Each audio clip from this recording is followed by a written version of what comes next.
کئی جو ہے قافیے ڈھونڈ نکالتے ہیں، پہلے قافیے جمع کر لیتے ہیں، تو اب ان قافیوں کو لے کر وہ کچھ الفاظ ان کے ساتھ ان قافیوں سے جوڑ کر ایک ایک شعر بناتے جاتے ہیں۔ ہو بہو یہی معاملہ سورۃ الرحمن کا ہے۔ آپ ذرا غور کریں، میرے ساتھ ساتھ چلیں، میں جو باتیں آپ کے سامنے رکھنا چاہتا ہوں ان پر ذرا برائے مہربانی غیر منفی انداز میں غور کیجئے گا۔ دیکھیں، اس سورت کا جو قافیہ ہے الف اور نون، تو عموماً تقریباً ہر شعر میں یا ہر آیت میں یہ الف اور نون کا قافیہ اس سے جوڑا گیا ہے۔ الرحمن، القرآن، الانسان، بیان، یا اس طرح سے۔ اس میں ایک لفظ ہے النجم اور ایک لفظ ہے الشجر۔ النجم والشجر یسجدان۔ اچھا، یسجدان چونکہ جو ہے تثنیہ کا صیغہ ہے، الف اور نون آئے ہیں اور اس کے ساتھ یہ قافیہ پوری طرح سے فٹ بیٹھتا ہے، تو محض اس وجہ سے کاتبین سورۃ الرحمن نے کیا کیا، یہ اس سے پہلے دو لفظ جمع کر دیے، جوڑ دیے، النجم اور الشجر، اور اس کے ساتھ یہ جو قافیہ آلریڈی ہے ان کے ہاتھ میں یسجدان، وہ اس کے ساتھ فٹ بیٹھ گئے۔ اب سوال یہ ہے کہ کیا صرف ایک تارا اللہ کو سجدہ کرتا ہے؟ کیا صرف ایک شجر یا ایک پیڑ اللہ کو سجدہ کرتا ہے؟ بھئی ہونا تو یہ چاہیے کہ النجوم والاشجار، لیکن النجوم والاشجار اگر جب کہہ دیں تو پھر یسجدان والا یعنی یہ قافیہ یہاں فٹ نہیں بیٹھتا تھا، تو یہ ضرورت شعری کی بنیاد پر، محض ضرورت شعری کی یا ضرورت یا قافیے کی ضرورت کو جو ہے سامنے رکھتے ہوئے یہاں پر نجم کو جو ہے واحد لکھا گیا اور شجر کو بھی واحد لکھا گیا۔ ان دونوں کے تثنیہ سے جو ہے یہاں پر یسجدان جو ہے اس کے ساتھ جوڑ دیا گیا۔ اچھا، آپ دیکھیے اس میں ایک آیت ہے سنفرغ لکم ایھا الثقلان، یہ آیت 31ویں آیت۔ اس سے پہلے فبأی آلاء ربکما تکذبان ہے، اس کے بعد سنفرغ لکم ایھا الثقلان ہے، اس کے بعد پھر فبأی آلاء ربکما تکذبان ہے۔ سوال یہ ہے کہ ہم عنقریب فارغ ہوں گے، ابھی فی الوقت ہم بزی ہیں، اللہ میاں کہہ رہے ہیں، ان کے مسلمانوں کے اللہ میاں یہ کہہ رہے ہیں کہ میں ابھی فی الوقت بزی ہوں، کچھ کام میں لگا ہوں، کوئی اور میرا جو ہے کام میں اس میں جو ہے ذرا بزی ہوں، لیکن عنقریب میں جو ہے فری ہو جاؤں گا تو جو ہے تمہارا میں دیکھ لوں گا۔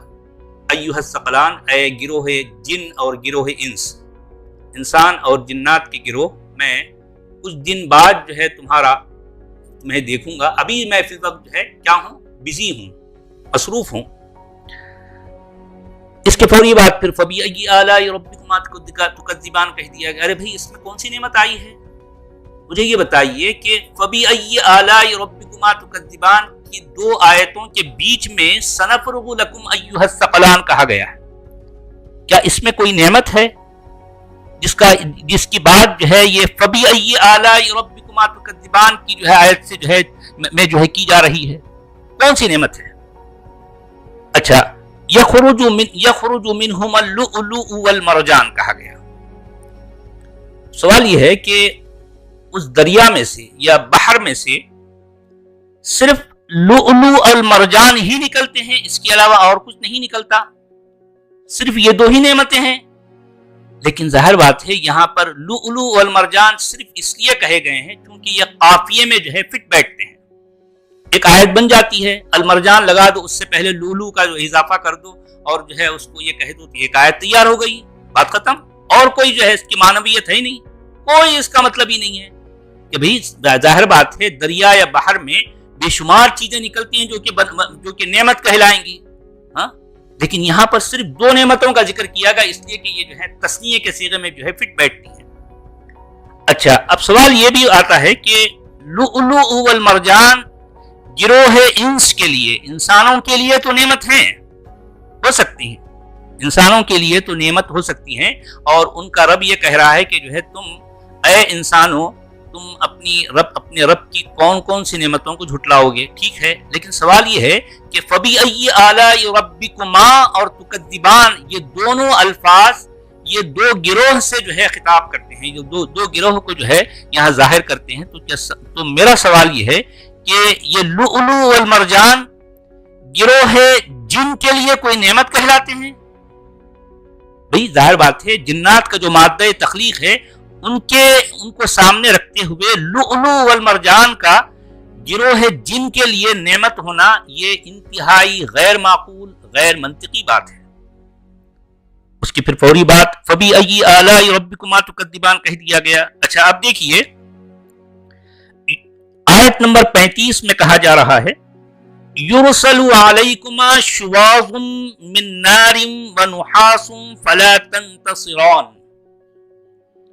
اب دیکھیے کہ ان پر بھیجا جائے گا یا بھیجا جا رہا ہے تم دونوں پر، یعنی گروہ جن اور گروہ انس تم دونوں پر کیا بھیجا جا رہا ہے؟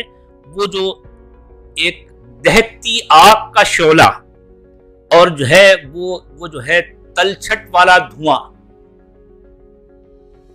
سوال یہ ہے کہ دہتی آگ کا شعلہ اور تلچھٹ والا جو ہے جو دھواں ہے وہ نہ تو انسانوں کے لیے جو ہے نعمت کہلاتا ہے اور نہ جو ہے جنات کے لیے نعمت ہو سکتا ہے. تو اس کے فوری بعد جو ہے پھر فَبِأَيِّ آلَاءِ رَبِّكُمَا تُكَذِّبَانِ کا جو ہے کا ورد، اور اس آیت سے پہلے فَبِأَيِّ آلَاءِ رَبِّكُمَا تُكَذِّبَانِ، اس کے بعد پھر یہ جو ہے تلچھٹ والا دھواں اور جو ہے یہ جو ہے وہ جو انگارہ ہے، شعلہ ہے، دہکتا شعلہ ہے. اس کے فوری بعد پھر فَبِأَيِّ آلَاءِ رَبِّكُمَا تُكَذِّبَانِ، تم اپنے رب کی کون کون سی نعمتوں کو جھٹلاؤ گے اے گروہ جن اور گروہ انس. بھئی اس میں کون سی نعمتیں ہیں؟ یرسل علیکما شواظ من نار ونحاس فلا تنتصران میں کون سی نعمتیں ہیں بھائی؟ کون سی نعمتیں ہیں؟ محض صرف ایک ضرورت شعری ہے، بس اس سے زیادہ اور کچھ بھی نہیں، کوئی بات نہیں ہے اس میں. اچھا اب دیکھیے وَلِمَنْ خَافَ مَقَامَ رَبِّهِ جَنَّتَانِ. جی وَلِمَنْ خَافَ مَقَامَ رَبِّهِ جَنَّتَانِ، جو کوئی اپنے رب کے مقام سے ڈرے. اب یا پھر ترجمہ کرنے والے کہتے ہیں کہ جو ہے جو کوئی اپنے رب کے سامنے ٹھہرنے سے ڈرے، جو بھی ہے اس کا مطلب ہے، ٹھیک ہے، اس کے لیے کیا ہے؟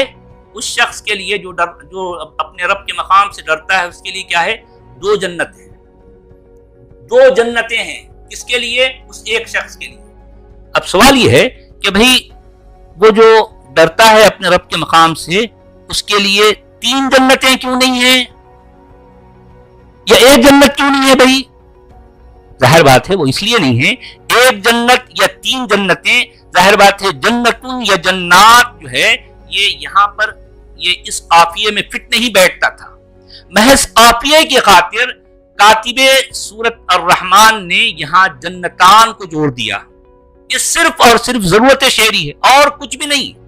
اس سے زیادہ نہ اس کی کوئی حیثیت ہے، نہ خصوصیت ہے، نہ اس کا جو ہے کوئی مقام ہے. صرف ایک جو ہے قافیے کی ضرورت تھی، یہاں پر جنتان کہہ دیا گیا. دو جنتیں ہیں. اچھا ایک آیت ہے 64 آیت، اس میں کیا کہا گیا؟ مدھامتان. کیا ہے وہ جو ہے گہرے سبز رنگ کی جو ہے وہ دو جنتیں کیا ہیں؟ مدھامتان، گہرے سبز رنگ کی. یہ ایک آیت ختم ہو گئی. یہ بذات خود ایک جو ہے قافیہ ہے اور یہ ایک آیت بھی ہے. اور اس سے پہلے فَبِأَيِّ آلَاءِ رَبِّكُمَا تُكَذِّبَانِ ہے، اور اس جو ہے مدھامتان کے بعد پھر فَبِأَيِّ آلَاءِ رَبِّكُمَا تُكَذِّبَانِ ہے. سوچئے بھئی کیا کون سی نعمت ہے بھئی اس میں؟ گہرا سبز رنگ. وہ دونوں گہرے سبز رنگ کے تو نعمت ہو گئی. کس کے لیے؟ کیا نعمت ہے اس میں؟ کیا جنات کے لیے نعمت ہے؟ ہاں اچھا فَإِذَا انشَقَّتِ السَّمَاءُ فَكَانَتْ وَرْدَةً كَالدِّهَانِ. اس آیت سے پہلے بھی فَبِأَيِّ آلَاءِ رَبِّكُمَا تُكَذِّبَانِ ہے اور اس آیت کے بعد بھی فَبِأَيِّ آلَاءِ رَبِّكُمَا تُكَذِّبَانِ ہے. جب آسمان پھٹ جائے گا اور وہ جو ہے بالکل اس طرح سے جو بھی جو ہے کدیہان کا جو بھی مطلب لیتے ہیں لوگ لینے والے، میں صرف یہاں پر اس کا ترجمہ یا پھر اس وقت وہ بیان نہیں کر رہا. میں یہ پوچھ رہا ہوں کہ اس آیت میں بھلا کون سی نعمت ہے؟ یہ پھر بار بار جو ہے اس آیت سے پہلے اور اس آیت کے بعد اپنے رب کی کون کون سی نعمتوں کو دہرائے جانے والی آیت کا بھونڈے انداز میں، غیر منطقی اور غیر معقول انداز میں دہرائے جانے کا آخر کیا مطلب؟ کیا مطلب؟ یہ فَبِأَيِّ آلَاءِ رَبِّكُمَا تُكَذِّبَانِ جس انداز میں دہرایا گیا ہے اس صورت میں 31 ٹائمز، یہ صرف اور صرف پڑھنے اور سننے والے کے لیے، چونکہ اس میں تثنیہ کا صیغہ ہے اور جو ہے یہ آیت ہر جگہ فٹ بیٹھ رہی ہے کہ بھی جو ہے پڑھنے اور سننے کی حد تک، بس اس سے زیادہ نہیں۔ معنوی اعتبار سے فَبِأَيِّ آلَاءِ رَبِّكُمَا تُكَذِّبَانِ کا یہ صیغہ یا یہ آیت یہ پوری کی پوری صورت سے جو ہے میچ نہیں کرتی، میچ کرتی نہیں۔ ایک بے ہنگم سی، ایک جو ہے بے منطقی آیت کو اس ایک چھوٹی سی صورت میں 31 بار دہرایا گیا ہے۔ یہ ہے قرآن کی بلاغت، یہ ہے قرآن کی فصاحت، یہ ہے قرآن کا لغوی شاہکار، سوچئے۔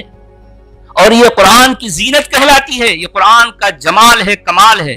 میں اس صورت کی بات کر رہا ہوں بھئی، یوں تو قرآن میں بے شمار جگہوں پر طرح طرح کے جو ہے مسائل ہیں، میں صرف علامتی طور پر سورت الرحمن کو یہاں پیش کر کے صرف یہ بتا رہا ہوں کہ ذرا اس پہ غور کیجئے۔ اس میں یہ بھی کہا گیا ہے یعرف المجرمون بسیماہم فیؤخذ بالنواصی والاقدام، اس کے فوری بعد پھر آ گیا فبأی آلاء ربکما تکذبان۔ بھئی اس میں کون سی نعمت ہے؟ پھر کہا جا رہا ہے کہ ہذہ جہنم التی یکذب بها المجرمون یطوفون بینہا وبین حمیم آن۔ بھئی سارا کا سارا ڈراوا ہے، بہکاوا ہے، یہ جو ہے جہنم کی بات ہو رہی ہے۔ اس کی فوری بات پھر آ گیا تم اپنے رب کی کون کون سی نعمتوں کو جھٹلاؤ گے؟ ارے بھئی اس میں کون سی نعمت ہے؟ اس میں تو ڈراوا ہے، اس میں عذاب کا دہکاوا ہے، اس میں کہاں کون سی نعمت ہے بھئی بتائیے؟ اچھا اب چونکہ پھر جو ہے فیہما عینان تجریان فیہما من کل فاکہۃ زوجان۔ اچھا اب دیکھیں گے سارے کے سارے تجریان اور زوجان چونکہ تثنیہ کے صیغے ہیں تو اب چونکہ اس قافیے میں فٹ بیٹھتے ہیں، محض صرف اور صرف اس وجہ سے یہ الفاظ یہاں جو ہے ڈال دیے گئے اور کچھ بھی نہیں، کیونکہ جنتان آ گئی، اب اس کے ساتھ ساتھ جو بھی لفظ آتا جائے گا قافیے کے طور پر یہ تثنیہ کو جو ہے ظاہر کرے گا، تو اب یہ جو ہے آیت بنتی جائے گی، پڑھنے والے پڑھیں گے جھوم جھوم کر، سننے والے بس ماشاءاللہ یہ جو ہے الحمدللہ کہتے جائیں گے، اور اس طرح سے صدیاں جو ہے گزرتی جائیں گی۔ یہ ہے مومنین کا معاملہ۔ بھئی مومنین جو ہے ان کے پاس سوائے ایمان کی اور ہوتا کیا ہے بھلا؟ بھئی ایمان تو ایک اندھیرے کا نام ہے نا، وہاں عقل سے، علم سے، منطق سے اس کا بھلا کیا سروکار؟ کوئی سروکار نہیں، کوئی واسطہ نہیں۔ اچھا دیکھیے فیہن قاصرات الطرف لم یطمثہن انس قبلہم ولا جان۔ اچھا اس آیت کو اس چھوٹی سی صورت میں 2 دفعہ لم یطمثہن انس قبلہم ولا جان 2 دفعہ جو ہے دہرایا گیا ہے۔ کیوں؟ اس لیے کہ یہ جان کا لفظ یہ جو ہے ایک جو ہے یہ قافیہ ہے اور اس کو دہراتے جاؤ، پڑھنے والے پڑھیں گے جھوم جھوم کر، سننے والے سنیں گے۔ سوال یہ ہے کہ وہ جو حوریں ہیں جنت میں، یہ حوروں کا ہونا بھی یہ ایک کہانی ہے، قصہ ہے، ایک جو ہے خیالی پلاؤ ہے، تو اب وہ ان کو جو ہے نہ تو انسانوں نے کبھی چھوا ہے اور نہ جو ہے جنات نے کبھی چھوا ہے۔ اب سوال یہ ہے کہ وہ ان حوروں کو جناتوں نے نہیں چھوا، یہ یہاں کہنے کی ضرورت کیا ہے بھلا؟ ظاہر بات ہے جنات جس مادہ تخلیق سے بنے ہیں وہ ان کا یہ ان حوروں سے بھلا کیا تعلق بتائیے؟ بھئی اس کا مطلب جنات اور جو ہے انسانوں نے نہیں چھوا، اس کا مطلب جانوروں نے چھوا ہے ان کو؟ پھر یہ صرف انسان اور جنات کا یہاں ذکر کرنے کا کیا کون سا محل اور کون سا موقع ہے بھئی؟ کون سا موقع ہے؟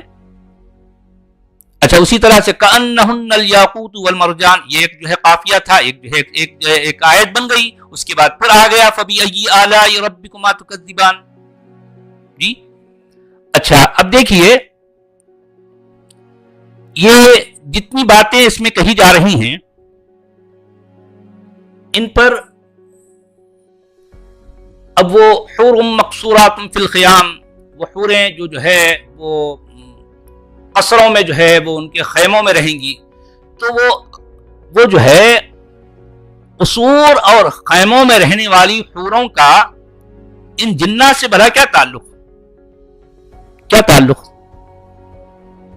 پھر اس کے بعد یہ آیت دہرا دی گئی، لم یطمثہن انس قبلہم ولا جان، محض ضرورت شعری اور ایک آیت کا اضافہ کرنا، پڑھنے والا پڑھے گا اور جو ہے سننے والا جو ہے جھومے گا، اور جو ہے اسی طرح سے وقت گزرتا جائے گا۔ یہ ہے اصل میں قرآن کی بلاغت، قرآن کی جو ہے جو اس کے بیان کی جو ہے جو بیانات ہیں اس کی جو ہے، اب وہ کہنے کو تو جو ہے اتنے بڑے بڑے دعوے ہیں، لیکن آپ میں نے ایک صورت پیش کر دی اور دیکھیں کہ ایک ایک آیت اس پر دیکھیے، غور کیجیے، اس کا نہ تو کوئی معنوی جو ہے کوئی جو ہے آپ کو کوئی کمال ہے، اور نہ جو ہے کوئی اس کے اندر اور کسی طرح کا آپ کو جو ہے کوئی جمال نظر آتا ہے۔ کہنے کو تو یہ جو ہے قرآن کی زینت ہے، قرآن کا جمال ہے، قرآن کا کمال ہے۔ اب زینت، جمال اور کمال والی اس صورت کا جب یہ حال ہے تو لوگوں غور کیجئے کہ پورے قرآن کا کیا حال ہوگا۔